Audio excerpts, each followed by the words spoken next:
Bhavnagar Mahuva market યાર્ડમાં ડુંગળીનો ભાવ સતત નીચે આવી રહ્યો છે. ખેડૂતો હેરાન પરેશાન જોવા મળી રહ્યા છે. આજ વખતે 2025ના વર્ષમાં જે ખેડૂતો હેરાન થયા છે એની કોઈ સીમા જ નથી. પછી એ ભાવ બાબત હોય કે પછી ટેકાના ભાવ બાબત હોય કે પછી કમોસમી વરસાદના લીધે થયેલી હેરાનગતિ હોય કે પછી યુરિયા ખાતરનો મુદ્દો હોય.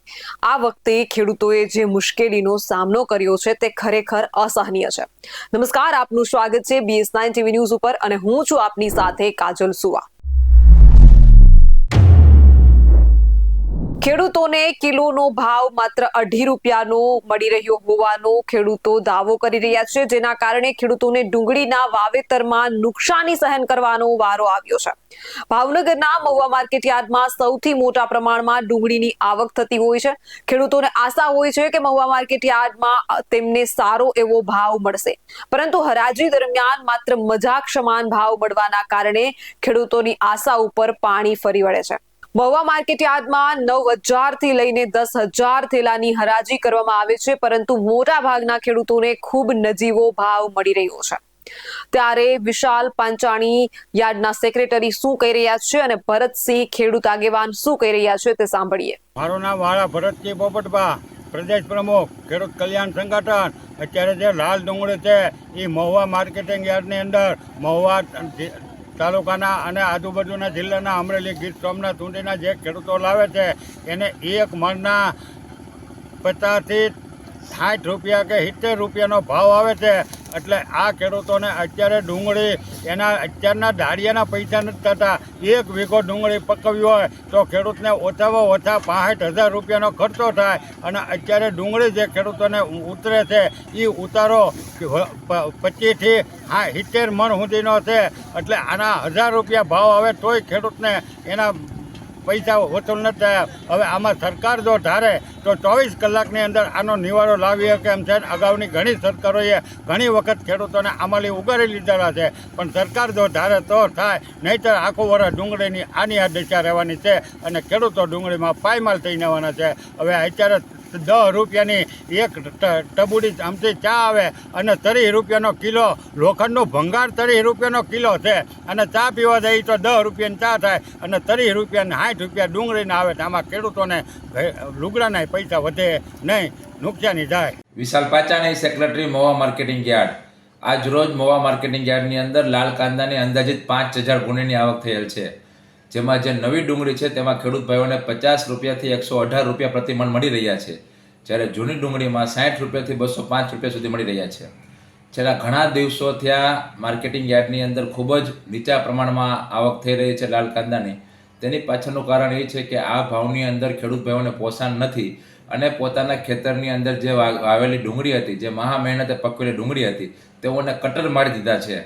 એટલે માર્કેટિંગ યાર્ડ લગી પહોંચતી નથી. ખૂબ જ નીચા ભાવને કારણે ખેડૂતોને ખૂબ જ મોટા પ્રમાણમાં નુકસાન થયું છે અને એમને હિસાબે આવકની અંદર પણ ખૂબ જ મોટા પ્રમાણમાં ઘટાડો થઈ રહ્યો છે. ગયા વર્ષે આ સમયે 35,000 થી 40,000 થેલા ડુંગળી આવી રહી હતી અને ખેડૂત ભાઈઓને 400 થી 600 રૂપિયાના ભાવ મળી રહ્યા હતા. તમે જોયું કે જે રીતે ખેડૂતોને ડુંગળીના ભાવ મળી રહ્યા છે એ ભાવ ખરેખર અસહ્ય છે. ન માત્ર ડુંગળીની સ્થિતિ આ છે, પરંતુ માર્કેટ યાર્ડમાં મરચા જેવા શાકભાજીની સ્થિતિ પણ આ જ છે.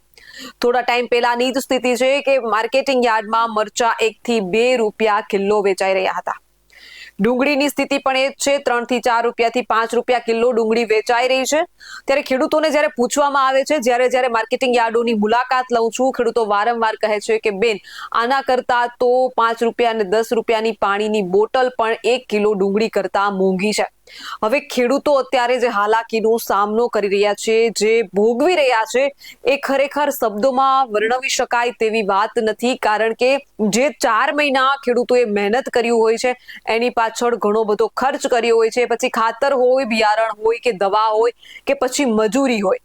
સામાન્ય મજૂરની 1 દિવસની દાળી મજૂરી પણ 400 થી 500 રૂપિયા છે. ત્યારે ડુંગળીનો ભાવ 4 થી 5 રૂપિયા કિલો થાય ત્યારે એક સામાન્ય ખેડૂતની શું સ્થિતિ થાય તે તમે અને હું સારી રીતે સમજી શકીએ છીએ.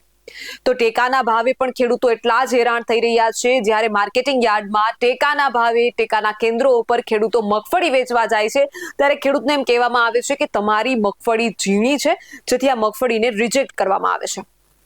હવે જે ખેડૂત મગફળી લઈને એટલા દૂરથી ટેકાના કેન્દ્ર સુધી પહોંચ્યો હોય, એ વાહનનું ભાડું ચડાવીને આવ્યો હોય અને તમે એમ કહો છો કે તમારી મગફળી ઝીણી છે એટલે રિજેક્ટ કરવામાં આવે છે, તો પહેલા તો એવા કોઈ પરિપત્રમાં આપવામાં આવ્યું નથી કે મગફળી ઝીણી હોય તો એને ખરીદવામાં નહીં આવે. શરત માત્ર એટલી છે કે ગમે તે મગફળી હોય, મગફળી હોવી જોઈએ.